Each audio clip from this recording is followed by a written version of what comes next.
আসসালামু আলাইকুম, সবাইকে স্বাগতম। আজকে আমরা নবম দশম শ্রেণীর পদার্থবিজ্ঞানের দ্বিতীয় চ্যাপ্টার অর্থাৎ গতি, এই গতি চ্যাপ্টারের গতির সমীকরণগুলোর প্রতিপাদনগুলো আজকে দেখব। তো দেখো, বোর্ডে আমার লেখা আছে যে প্রথমটা রয়েছে B equal u plus a t, এরপর রয়েছে s equal u t plus half a t square, v square equal u square plus 2as। তো আমরা প্রথমত গতির প্রথম সমীকরণ নিয়ে আলোচনা করি। তো গতির প্রথম সমীকরণটা হচ্ছে ভি ইকুয়াল ইউ প্লাস এটি। ওকে, তো বি হচ্ছে আমার এখানকার বি হচ্ছে শেষ বেগ, ইউ আদি বেগ, এ ত্বরণ, টি হচ্ছে আমার সময়। তো এই যে সমীকরণটা কীভাবে আসলো আমরা এখন দেখব এটা। তো আমরা ধরি এটা একটা বস্তু, এই বস্তুটা ইউ আদিবেগে বা বর্তমানে এই বস্তুটা যাত্রা শুরু করে ইউ আদিবেগে এবং এটি টি সময়ে এ ত্বরণে চলে, শেষ বেগ বি প্রাপ্ত হয়। তো একটা বস্তু ধরো, বস্তুটা যাত্রা শুরু করে ইউ আদিবেগে এবং সেটি টি সময়ে এ ত্বরণে চলে, শেষ বেগ বি প্রাপ্ত হয়। তো আমরা ত্বরণের সংজ্ঞা অনুসারে কি জানি? ত্বরণের সংজ্ঞা অনুসারে আমরা জানি যে তোমার বেগের পরিবর্তনের হারকে মূলত কি বলা হয়ে থাকে? ত্বরণ বলা হয়ে থাকে। সো বেগের পরিবর্তনের হারকে ত্বরণ বলা হয়ে থাকে। তাহলে আমরা লিখতে পারি a equal v minus u divide by t. এখন আমরা একটা কাজ করতে পারি, এখানে আর গুণন যদি করে দিই তাহলে আমরা পাবো হচ্ছে, আর গুণন করে দিলে পাবো কি, বি মাইনাস ইউ ইকুয়াল হচ্ছে এ টি। এবং আমরা যদি এখানে থেকে বি এর মানটা ফাইন্ড আউট করতে চাই তাহলে ভি ইকুয়াল কী হবে, ইউ প্লাস এটি। তো দেখো, আমরা কিন্তু প্রথম যে সমীকরণটা সেটা কিন্তু প্রুফ করে ফেলেছি। এই প্রথম সমীকরণটা কোথা থেকে আসলো? এই ত্বরণের সংজ্ঞা অনুসারে থেকে এখানে আসে।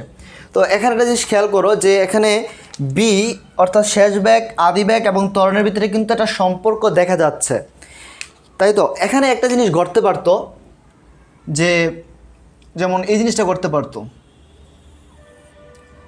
ইফ যদি আমার এখানে আদি বেগটা 0 হয়, আদি বেগটা অর্থাৎ এই ইউটা যদি আমার এখানে 0 হয়, তাহলে আমার শেষ বেগ বি ইকুয়াল আমি কী বলতে পারি? এটি বলতে পারি না? তাহলে আমি বি ইকুয়াল এটি বলতে পারি। ওকে, এবং যদি এ তখন যদি সুষম হয়, সুষম ত্বরণ যদি হয়ে থাকে, সুষম বলতে কি বোঝায়? সুষম বলতে বোঝায় একই হারে ব্যাগের পরিবর্তনকে সুষম বোঝায়।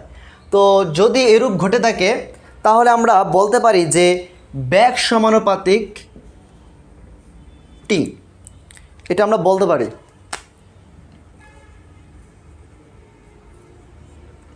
তো বোঝার চেষ্টা করো যে গতির প্রথম সমীকরণ থেকে আমরা যেটা বুঝতে পারলাম সেটা হচ্ছে একটা বস্তু যদি স্থির অবস্থান থেকে যাত্রা শুরু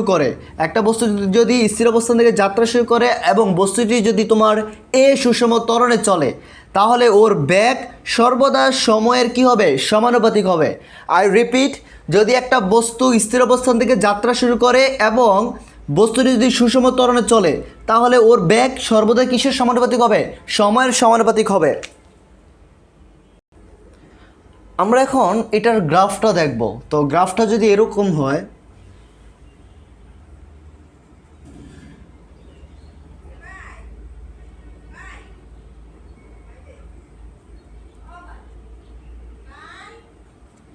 তো গ্রাফটা যেহেতু আমরা ব্যাগ এবং সময়ের ভিতরে দেখব, ব্যাগ ভার্সেস সময়ের গ্রাফ, তো এটা হচ্ছে মনে করো ব্যাগ এবং এটা হচ্ছে আমার সময়।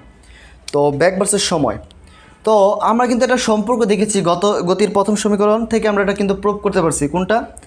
যে আমরা বলতে পারি যে এখানে ভি ইকুয়াল এটি প্লাস ইউ, ভি ইকুয়াল এটি প্লাস ইউ।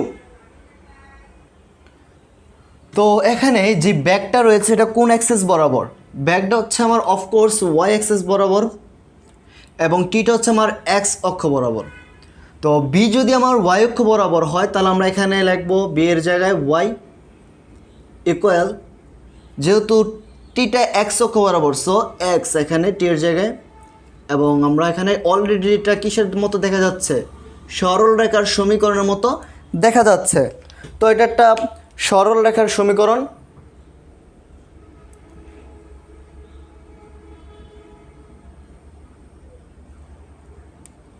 ওকে, তো সরলরেখার সমীকরণটা দেখতে কীরকম? সরলরেখার সমীকরণটা হচ্ছে দেখতে এরকম হবে। তো এখানে যে ছেদকৃত অংশটা রয়েছে, এই ছেদকৃত অংশটাকে আমার অলওয়েজ ইউ আদিবেগ কী করে নির্দেশ করে থাকে, এবং এখানে যেই আমার কোণটা তৈরি হলো এবং এখানে যে কোণের সৃষ্টি হলো, এই কোণের অর্থাৎ এই থিতার ট্যান থিতা হচ্ছে আমার ত্বরণকে নির্দেশ করে, ত্বরণকে নির্দেশ করে থাকে, যেটা এক ধরনের বলতে পারো ঢাল এটা। ওকে, তো আমি আবারও রিপিট করতেছি জিনিসটা, যে এখানে যে গ্রাফটা ওর ছেদকৃত অংশ ইউ সবসময় কি নির্দেশ করে থাকে, আমার সবসময় সে আদিবেগকে নির্দেশ করে থাকবে, এবং ওর যে কোণ, ওর যে থিতা কোণ, ওই থিতা কোণের ট্যান থিতা হচ্ছে সবসময় ত্বরণকে নির্দেশ করে থাকে। তাহলে আমরা গতির প্রথম সমীকরণ থেকে কিন্তু গতির প্রতিপাদনটা করলাম, এবং এখানে আমরা বেগ সমানুপাতিক সময়ে এটাও আমরা প্রুভ করতে পারলাম এখানে, এবং যে এটা গতির প্রথম সমীকরণ, অর্থাৎ এখান থেকে যে আমরা বলতে পারি যে একটা স্থির বস্তু যাত্রা শুরু করলে বা স্থির অবস্থান থেকে যাত্রা শুরু করলে একটা বস্তু, এবং সেটা যদি সুষম ত্বরণে চলে থাকে তাহলে ওর বেগ কিন্তু সর্বদা সময়ের সমানুপাতিক হয়, সেটা আমরা প্রুভ করতে পারবো। এবং এখানে যে গ্রাফটা রয়েছে সেই গ্রাফটা নিয়ে কিন্তু আমরা অনেকটা আলোচনা করতে পারবো। তো এবার আমরা গতির দ্বিতীয় সমীকরণটা নিয়ে আলোচনা করব। তো আমরা এখন গতির দ্বিতীয় সমীকরণটা আলোচনা করি। তো গতির দ্বিতীয় সমীকরণটা হচ্ছে s equal u t plus half a t square. Okay, s equal u t plus half a t square. So s equal u t plus half a t square. এখানে এই সমীকরণটা কীভাবে আসলো দেখো, আমরা ধরে নিই বস্তুটির আদিবেগ হচ্ছে ইউ এবং এটার শেষ বেগ বি প্রাপ্ত হয় টি সময়ে এ ত্বরণে চলে, এবং এই সময় তার অতিক্রান্ত যে দূরত্বটা সেটা হচ্ছে এস। আবারও বলছি, দেখো একটা বস্তু, এই বস্তুটার আদিবেগ আমরা ধরতেছি ইউ এবং এটি শেষ বেগ বি প্রাপ্ত হয় টি সময়ে এ ত্বরণে চলে। এখন এই সময়টা অর্থাৎ এমত অবস্থায় তার যে অতিক্রান্ত দূরত্ব হচ্ছে আমার এস। তো এখন এই এসটা আমরা কিভাবে পেলাম, বা আমরা এখন এসটা কীভাবে পাবো আর কি? তো আমরা এসটা পাবো হচ্ছে এস ইকুয়াল আমরা বলতে পারি গড় বেগ অর্থাৎ বি ভার এবং গড় বেগের সাথে সময়ের গুণফল। তো সময়ের সাথে অর্থাৎ গড় বেগের সাথে সময়ের গুণফলের সমান কিন্তু আমরা অতিক্রান্ত দূরত্ব বলতে পারতেছি। দেখো একটা বস্তুর আদিবেগ হচ্ছে ইউ এবং এটা শেষ বেগ বি প্রাপ্ত হয় টি সময় এই ত্বরণে চলে, এই সময় তার অতিক্রান্ত দূরত্ব হচ্ছে আমার এস। তো এই এসটা আমরা বলতে পারি হচ্ছে গড়বেগের সাথে সময়ের গুণফলটাকে। তো গড়বেগের সাথে সময়ের গুণফল হচ্ছে অতিক্রান্ত দূরত্বের সমান। এখন এই গড়বেগ জিনিসটা কি, এই যে গড়বেগ, এই গড়বেগ জিনিসটা আমার কি? তো এই গড়বেগ মানে হচ্ছে আমার বস্তুর শেষ বেগ এবং আদিবেগের সমষ্টিকে 2 দ্বারা ভাগ করে দেওয়া। তো এখানে দেখো তো বস্তুর শেষ বেগ হচ্ছে ভি এবং আদিবেগ কি, আদিবেগ হচ্ছে ইউ। এই শেষ বেগ এবং আদিবেগকে আমরা যোগ করে 2 দ্বারা ভাগ করে দেব, তাহলে হচ্ছে গড়বেগ বলতে আমরা এটাই বুঝলাম। সো আমরা লিখতে পারি এখানে কি বি প্লাস ইউ অর্থাৎ বস্তুর শেষ বেগ এবং আদিবেগের সমষ্টিকে 2 দ্বারা ভাগ করে দেওয়া ইন্টু হচ্ছে আমার টি। তো টিটা গুণাকারে রয়েছে। এখন আমরা যেটা করব সেটা হচ্ছে বি এর মানটা আমরা কিন্তু প্রথম সমীকরণে পেয়েছি, গতির প্রথম সমীকরণে বি এর মান পেয়েছি কত, v equal u plus at. So v equal u plus at. তো আমরা এই বি এর মানটা এখানে বসাই দিতে পারি, যে বি এর মানটা এখানে লিখতে পারি ইউ প্লাস এটি প্লাস হচ্ছে আমার ইউ ডিভাইড বাই হচ্ছে আমার 2 ইন্টু হচ্ছে টি। আচ্ছা, তো এখন লেখা যায় উপরে যেহেতু দুইটা ইউ, সো 2u প্লাস হচ্ছে আমার এটি ডিভাইড বাই হচ্ছে 2 ইন্টু হচ্ছে টি। ওকে, তো এটাকে আমরা এখন ভগ্নাংশ আকারে আলাদাভাবে করে নেব, যে 2u ডিভাইড বাই 2 প্লাস হচ্ছে এটি ডিভাইড বাই হচ্ছে 2 এবং গুণাকারে রয়েছে টি। ওকে, এখন এই জায়গায় তোমার কি যায়, 2 আর 2 কাটাকাটি চলে যায় না, এই 2 আর এই 2 কাটাকাটি চলে যায়, তাহলে থাকতেছে আমার ইউ প্লাস এইটি বাই 2কে আমরা লিখতে পারি হাফ ইন্টু এটি ইন্টু হচ্ছে আমার টি। তো এটা এখন যদি আমি গুণ করে দেই, এই টি এর সাথে ইউ যদি গুণ করে দিই তাহলে পাবো হচ্ছে আমি ইউ টি প্লাস হচ্ছে হাফ, এবং হাফ এটির সাথে টি গুণ করলে হচ্ছে হাফ এটি স্কোয়ার। তো দেখো আমরা কিন্তু সমীকরণটা এখানে প্রুভ করে ফেললাম যে এস ইকুয়াল আমরা কিন্তু পেয়ে গেলাম যে UT plus half a t square. তো এখানে যদি আমি যদি এটা ইউ, অর্থাৎ এখানে যদি এই যে আদিবেগটা রয়েছে এখানের, এই আদিবেগ যদি জিরো হয়, আদিবেগ যদি জিরো হয় তাহলে এস এর মানটা কত আসবে? এস ইকুয়াল আমরা কি লিখতে পারি? হাফ এটি স্কোয়ার লিখতে পারি। সো এস ইকুয়াল আমরা লিখতে পারি হচ্ছে হাফ এটি স্কোয়ার। ইউর মান জিরো হয়ে গেলে আমরা এস ইকুয়াল লিখতে পারি হাফ এটি স্কোয়ার, যদি এরূপটা হয় এবং এখানে এটা যদি সুষম ত্বরণের হয়, এ সুষম যদি হয়ে থাকে, এ সুষম হলে আমরা লিখতে পারি যে এস সমানুপাতিক টি স্কোয়ার।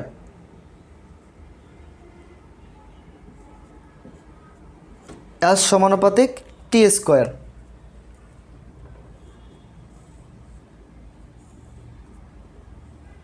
ওকে, তো এটা কিন্তু খুবই একটা ইম্পর্ট্যান্ট টার্ম। এখান থেকে কিন্তু তোমার খুব সুন্দর কোশ্চেন আসে, এমসিকিউ এসে থাকে, খুব চমৎকার এমসিকিউ আসে। যেমন আমরা কিন্তু প্রতি বছরই প্রায় দেখে থাকি এই যে এস সমানুপাতিক টি স্কয়ার, এটা থেকে কিন্তু এমসিকিউ আসে। কী এরকমভাবে আসতে পারে এমসিকিউগুলো, যে বললো যে তোমার কোনো একটা বস্তুর সময় যদি আমার 4 গুণ করে দেওয়া হয় তাহলে ওর স্মরণ কতটুকু হবে। যদি কোনো বস্তুর সময় 4 গুণ করে দেওয়া হয় তার মানে কি 4 স্কোয়ার, এবং তাহলে কত গুণ পাবো আমরা? তাহলে ওর স্মরণ পাবো হচ্ছে 16 গুণ। যদি কোনো বস্তুর সময় 2 গুণ করা হয় তাহলে আমরা স্মরণ পাবো হচ্ছে 4 গুণ। কোনো বস্তুর সময় যদি আমার 3 গুণ করে দেওয়া হয় তাহলে আমরা স্মরণ পাবো হচ্ছে 9 গুণ। সো এগুলো থেকে এমসিকিউ এসে থাকে। এবার আমরা এখানকার গ্রাফটা দেখে নিই।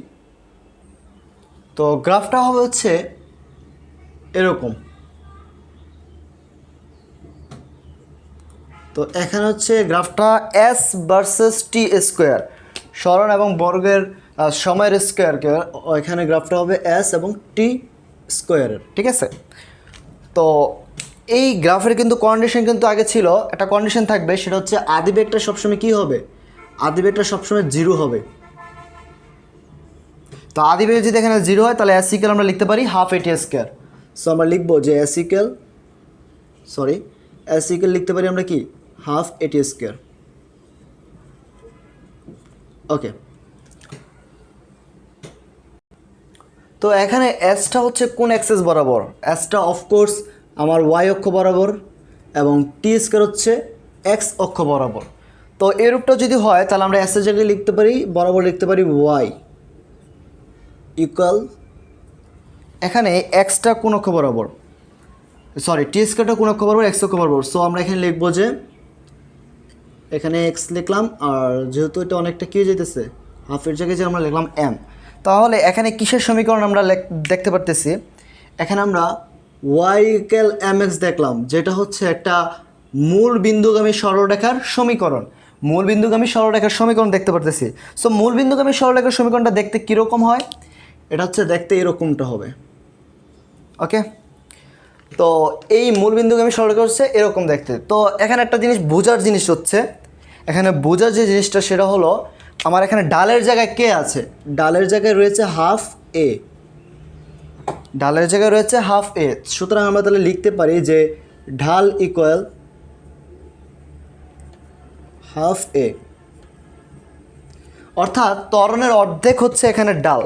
এই গ্রাফের জন্য ত্বরণের অর্ধেক হচ্ছে এখানকার ডাল। তো আমি যদি তোমাদেরকে একটা এক্সাম্পল দিয়ে এটা বোঝাতে চাই তাহলে জিনিসটা হবে এরকম, যে একটা দেওয়া আছে গ্রাফ আমাকে, সেই গ্রাফটা হচ্ছে এরকম।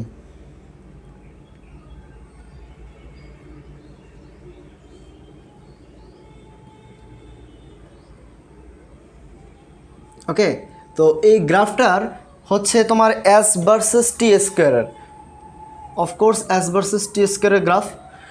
তো এখানে আমাকে একটা কোণ দেওয়া আছে, সেই কোণটা হচ্ছে 45 ডিগ্রি, এখানকার কোণটা হচ্ছে 45 ডিগ্রি।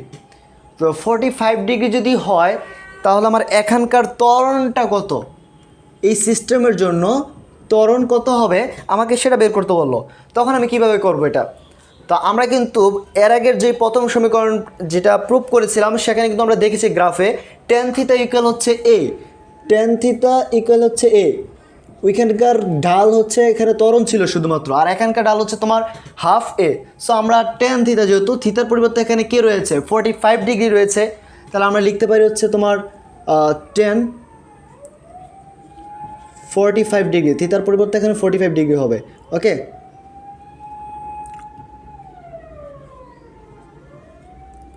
তো এখানে হচ্ছে tan 45 ডিগ্রি। তো ডালটা কত? ডালটা হচ্ছে এখানে হাফ এ, হাফ এ, তাহলে আমরা লিখতে পারি এখানে হাফ এ। আচ্ছা, তো এই জায়গার tan 45 ডিগ্রির মানটা কত? tan 45 ডিগ্রির মান আমরা সবাই জানি যে 1 হয়। tan 45 ডিগ্রির মান হচ্ছে 1। সো আমি এখানে 1 লিখি, ইকুয়াল হচ্ছে হাফ এ।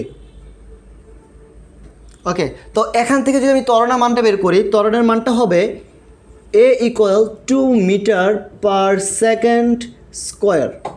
তাহলে আমরা কিন্তু ত্বরণের মানটাও পেয়ে গেলাম। তাহলে এই গতির দ্বিতীয় সমীকরণ থেকে আমরা কি পারতেছি, যে গতির দ্বিতীয় সমীকরণ থেকে আমরা এটা প্রতিপাদন করতে পারলাম এবং এস সমানুপাতিক টি স্কয়ার এটা বের করতে পারলাম, এবং এই যে ডাল, এই গ্রাফের ডাল থেকে আমরা মূলত ত্বরণের মানটা বের করতে পারি খুব সহজেই। এবার আমরা গতির তৃতীয় সমীকরণ নিয়ে আলোচনা করব।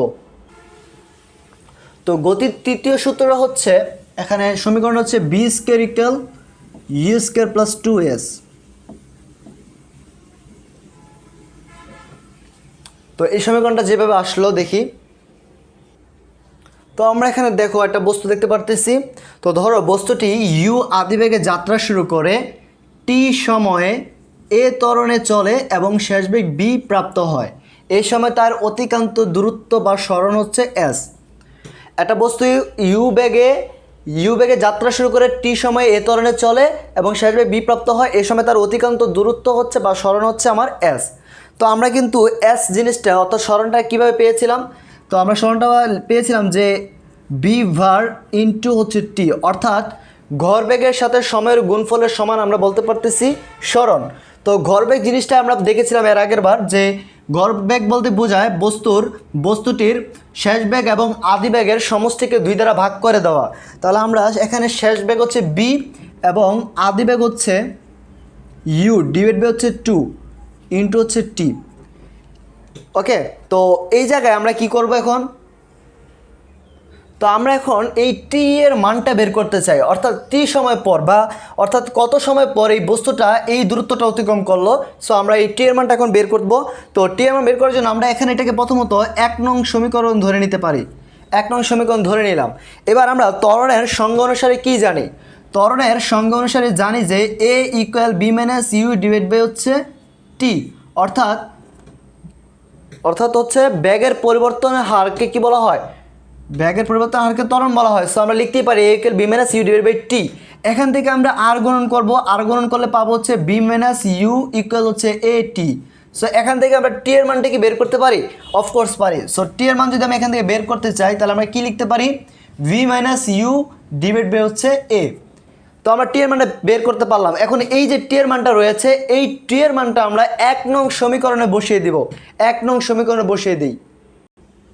তো দেখো এখন আমরা টি এর মানটা 1 নংয়ে বসাবো। তো 1 নং আমরা পেয়েছিলাম এস ইকুয়াল কি v plus u divide by 2 into পেয়েছি টি। সো এটা আমরা লিখবো এখন s equal v plus u divide by হচ্ছে 2 ইন্টু হচ্ছে টি। তাহলে এখন v plus u divide by 2 এটা ঠিক থাকলো। আর ইন্টু হচ্ছে টি, টিটা হচ্ছে টি এর মান পেয়েছি v minus u divide by a. So v minus u divide by হচ্ছে এ। এখন এটা যদি আমরা গুণ করে দিই তাহলে উপরে পাবো কি বি প্লাস ইউ ইন্টু হচ্ছে বি মাইনাস ইউ, তার মানে হচ্ছে v square minus u square divide by হচ্ছে 2a। ওকে, এবং আমরা এখানে যে এটা রয়েছে এস ইকুয়াল রাইট। তো এখানে যেটা করব আমরা এখানে আর গুণন করে দেবো, আর গুণন করে দিলে পাবো হচ্ছে v square minus u square equal 2as।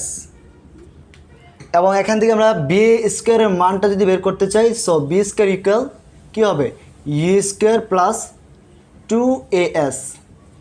দেখো আমরা কিন্তু খুব সহজে বের করতে পারলাম। তাহলে বি স্কোয়ার ইকুয়াল হচ্ছে ইউ স্কোয়ার প্লাস 2s, এটা আমরা এখন এইটার প্রতিপাদন করতে পারলাম। এখন আমরা এটার একটা জিনিস হচ্ছে, যদি একটা জিনিস ঘটতে পারতো এখানে কি জিনিসটা ঘটতে পারতো, যে যদি তোমার এখানে ইউর মানটা 0 হতো, যদি ইউর মান 0 হতো তাহলে ইউর মান 0 হয়ে গেলে বি স্কোয়ার ইকুয়াল কী বলা যায় 2as বলা যায়। সো আমরা বলতে পারি যে বি স্কোয়ার ইকুয়াল 2as। দেখো ইউর মান 0 হয়ে গেলে বি স্কোয়ার ইকুয়াল 2s বলা যায়। তো এবং এ যদি তখন সুষম হয়, এ যদি সুষম হতো, এ সুষম হলে আমরা এটাকে কি বলতে পারি, এ সুষম অর্থাৎ একই হারে ব্যাগের পরিবর্তনটাকে বোঝায়। তো এরকমটা হলে তখন হবে হচ্ছে বি স্কোয়ার সমানুপাতিক হচ্ছে আমার এস, বি স্কোয়ার সমানুপাতিক হচ্ছে আমার এস হবে। ওকে, এটা হবে তখন। এবং এখান থেকে আমরা একটা লাইন বের করতে পারি, সেটা হচ্ছে ভি ইকুয়াল বি সমানুপাতিক কী লিখতে পারি রুট ওভার এস। এটা আমরা লিখতে পারি বি রুট ওভার এস, এটা কিন্তু লেখা যায়। তাহলে এই যে স্মরণের সাথে এই যে ব্যাগ, এই ব্যাগের সম্পর্কটা কি, আমার এই স্মরণের সাথে ব্যাগের সম্পর্কটা কি, এখানে ব্যাগ হচ্ছে স্মরণের বর্গমূলের সমানুপাতিক, ব্যাগ হচ্ছে স্মরণের বর্গমূলের সমানুপাতিক। অর্থাৎ এখান থেকেও কিন্তু তোমার এমসিকিউ এসে থাকে, এখানে বলা হয় যে এই যে এসের মানটা, অর্থাৎ যদি স্মরণ তুমি যদি এখানে যদি 4 দাও, স্মরণ যদি 4 দাও তাহলে তোর ব্যাগ কত হবে, ওর ব্যাগ হবে হচ্ছে 2। যদি আমরা স্মরণ যদি আমরা 9 দেই তাহলে আমার ব্যাগ হবে হচ্ছে 3। এরকমটাই আর কি এমসিকিউ এসে থাকে। তো এবার আমরা এটার গ্রাফটা দেখে নিই। গ্রাফটা হবে হচ্ছে bag versus bag square versus হচ্ছে স্মরণ। গ্রাফটা হচ্ছে ব্যাগ ভার্সেস অর্থাৎ বি স্কোয়ার ভার্সেস হচ্ছে স্মরণ, এর মধ্যে আমার হচ্ছে এই গ্রাফটা হবে। তো আমার এখানে একটা কন্ডিশন হচ্ছে ইউ ইকুয়াল কী হবে 0 হয় অলওয়েজ, ঠিক আছে। সো যদি ইউ যদি আমার 0 হয়ে থাকে, তখন আমার ইউ 0 হয়ে যদি যায় তাহলে হচ্ছে বি স্কোয়ার ইকুয়াল আমরা কি লিখতে পারি 2as লিখতে পারি। সো আমরা লিখতে পারি হচ্ছে বি স্কোয়ার ইকুয়াল 2as। তো ভাইয়া এখানে যেই 2asটা, ওকে, এখানে বি স্কোয়ারটা কোন অ্যাক্সেস বরাবর সেটা আমাদেরকে জানতে হবে। এখানে বি স্কোয়ারটা অফকোর্স আমাদের ওয়াই অ্যাক্সেস বরাবর এবং এসটা হচ্ছে আমাদের এক্স অ্যাক্সেস বরাবর, রাইট। সো বি স্কোয়ার যদি আমার ওয়াই অক্ষ বরাবর হয়ে থাকে তাহলে আমরা বি স্কোয়ারের বদলে এখানে কি লিখতে পারি ওয়াই লিখতে পারি। এবং এই যে এসটা এক্স অক্ষ বরাবর, সো আমরা এসটা এক্স অক্ষ বরাবর যদি হয়ে থাকে তাহলে আমরা এখানে এসের জায়গায় কী লিখবো এক্স লিখবো, এবং 2a এই জায়গায় আমরা লিখতে পারি যে এম। সো আমরা দেখো আবারও কিন্তু পেলাম যে এই সমীকরণ হচ্ছে মূল বিন্দুগামী সরলরেখার সমীকরণ, ওয়াই ইকুয়াল এম এক্স, এটা হচ্ছে মূল বিন্দুগামী সরলরেখার সমীকরণ। তো মূল বিন্দুগামী সরলরেখার সমীকরণটা দেখতে কীরকম, এটা হচ্ছে এরকম হবে। ওকে, তো এখানে আমি যেই বোঝার জিনিস যেটা হচ্ছে, এখানে বোঝার জিনিস হচ্ছে ডালের জায়গায় এখানে কে রয়েছে 2a, ওইখানে অর্থাৎ দ্বিতীয় সমীকরণে গতির দ্বিতীয় সমীকরণে আমরা দেখছিলাম ডালের জায়গায় রয়েছে হাফ এ, আর এখানে গতি তৃতীয় সমীকরণে ডালের জায়গায় রয়েছে 2a। এই জায়গায় জিনিসটা বোঝার যে তাহলে আমরা এখানে বলতে পারি ডাল ইকুয়াল, যেহেতু ডালের জায়গায় 2a আছে, সো আমরা লিখতে পারি সুতরাং ঢাল ইকুয়াল কি, ঢাল ইকুয়াল হচ্ছে 2a। অর্থাৎ এই জায়গায় অর্থাৎ এই গ্রাফটার ক্ষেত্রে আমার ত্বরণের দ্বিগুণ হচ্ছে আমার ঢাল, ত্বরণের দ্বিগুণ হবে ডাল। আর হচ্ছে গতি দ্বিতীয় সমীকরণে দেখছিলাম যে ত্বরণের অর্ধেক হচ্ছে আমার ডাল। সো এখানে দেখতেছি ত্বরণের দ্বিগুণ হচ্ছে ডাল। তো আমি যদি এই জিনিসটাকে বোঝাতে চাই তাহলে আমি এটা তোমাদেরকে এক্সাম্পল দিচ্ছি, যে একটা গ্রাফ দেওয়া ছিল, এই গ্রাফটা হচ্ছে অফকোর্স ভি স্কোয়ার এবং হচ্ছে সরণ এস এর মধ্যে গ্রাফটা। তো এই গ্রাফের মধ্যবর্তী যেই কোণ একটা দেওয়া আছে মনে করো 45 ডিগ্রি, 45 ডিগ্রি। সো যদি এটা হয়ে থাকে তাহলে এই সিস্টেমটার জন্য আমার ত্বরণের মানটা কত হবে সেটা আমাদেরকে বের করতে বলা হলো। তাহলে আমরা কীভাবে বের করবো বলো তো?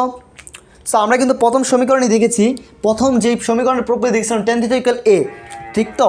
তো অর্থাৎ এই যে ডাল আর কি এটা, তো এখানে এই থিতার পরিবর্তে রয়েছে 45 ডিগ্রি, থিতার পরিবর্তে হচ্ছে আমার 45 ডিগ্রি। সো আমি লিখতে পারি হচ্ছে tan থিতার পরিবর্তে হচ্ছে 45 ডিগ্রি। তো এই ডাল ইকুয়াল কি দেওয়া আছে? ডাল ইকুয়াল হচ্ছে আমার 2a। সো আমি ইকুয়াল কি লিখবো? 2a লিখবো এখানে। আর tan 45 ডিগ্রি, tan 45 ডিগ্রির মান আমরা জানি কত? 1 ইকুয়াল কি লিখতে পারি? 2a লিখতে পারি। এবং আমরা যদি এখানে ত্বরণের মান a বের করতে চাই, ত্বরণের মান a বের করতে হলে a ইকুয়াল আমরা কি লিখতে পারি? Half, right? তাহলে আমরা এখানে লিখতে পারি হাফ, অর্থাৎ 0.5 মিটার পার সেকেন্ড, বা ওকে এটা লিখিয়ে যায় 0.5 মিটার পার সেকেন্ড স্কোয়ার। তাহলে আমরা ত্বরণের মানটা কিন্তু পেয়ে গেলাম যে এ ইকুয়াল পাচ্ছি 0.5 মিটার পার সেকেন্ড স্কোয়ার। আচ্ছা, তাহলে আমরা এই গতির তৃতীয় সমীকরণ থেকে কিন্তু এই গতির প্রতিপাদনটা করতে পারলাম সুন্দরভাবে। আমাকে কিন্তু অনেক সময় প্রুভ করতে বলতে পারে যে কোনো একটা বস্তুর বেগ ওর সরণের বর্গমূলের সমানুপাতিক, কোনো বস্তুর বেগ ওর সরণের বর্গমূলের সমানুপাতিক, এটা আমাকে প্রুভ করো। যদি আমাকে এটা প্রমাণ করতে বলে তাহলে কিন্তু আমাদেরকে প্রথমত এখান থেকে শুরু করে এই পর্যন্ত আসতে হবে, ঠিক আছে? তো এখান থেকে বোর্ডে এমসিকিউ এসে থাকে। আর এখানে আমরা দেখতে পেলাম যে এই গ্রাফটা থেকে, অর্থাৎ বি স্কোয়ার এবং এস ভার্সেসের যে গ্রাফটা রয়েছে, এই গ্রাফ থেকে আমরা মূলত যে ডাল থেকে এর মানটা বের করতে পারলাম। সো তৃতীয় সমীকরণে আমরা যেটা দেখলাম যে বি স্কোয়ার ভার্সেস এস এর গ্রাফের ক্ষেত্রে ডাল হচ্ছে এখানে ইকুয়াল 2a, আর দ্বিতীয় সমীকরণে দেখেছিলাম যে ডাল ইকুয়াল হাফ a। সো আমরা কিন্তু এক একটা গ্রাফের জন্য এক একটা, তো আমরা কিন্তু এগুলো এই যে আজকের এই ক্লাসের মাধ্যমে কিন্তু আমরা এই গ্রাফের গুলো বুঝতে পারলাম, এবং গ্রাফ থেকে এই যে ডালের মানটা থেকে আমরা এই এখানে এ অর্থাৎ ত্বরণের মানটা খুব সহজে বের করতে পারবো। আশা করি তোমরা সবাই বুঝতে পারছো। তোমরা যদি সবাই গ্রাফগুলো বুঝে থাকো তাহলে তোমাদের বাড়ির কাজ থাকবে এগুলো, তোমরা আমাদেরকে এটা জানাবা কীভাবে এটার অর্থাৎ তোমার বি স্কয়ার এবং এস ভার্সেসের যেই গ্রাফটা রয়েছে এবং তার মধ্যে যদি 30 কোণ যদি দেওয়া থাকে তাহলে আমার এই সিস্টেমের জন্য ত্বরণের মানটা কত হবে এবং এখানের ত্বরণের মানটা কত হবে, অর্থাৎ এস ভার্সেস টি স্কয়ারের ক্ষেত্রে এই যে কোণ দেওয়া আছে তাহলে ওর ত্বরণের মানটা কত হবে, সবাই এটা বের করে দিবা। তো আশা করছি এটুকু বুঝতে পারছো তোমরা। শুধু মনে রাখবা যে বি স্কয়ার ভার্সেস এস এর যেই গ্রাফটা রয়েছে এটার ক্ষেত্রে ডাল ছিল আমাদের, ডালটা ছিল যে আমাদের তোমার কত 2a ছিল, এবং এই ডালটা ছিল হচ্ছে আমার হাফ a। এখান থেকে তোমরা কিন্তু খুব সহজে এমসিগুলো বের করে নিতে পারবা। সো এই জিনিসগুলো মাথায় রাখতে পারলে তোমরা কিন্তু খুব সহজে এই ত্বরণের মানগুলো সিস্টেমের জন্য বের করে নিতে পারবা। তো আজকে এইটুকু পর্যন্ত, সবাই সুস্থ থাকো, ভালো থাকো, আসসালামু আলাইকুম।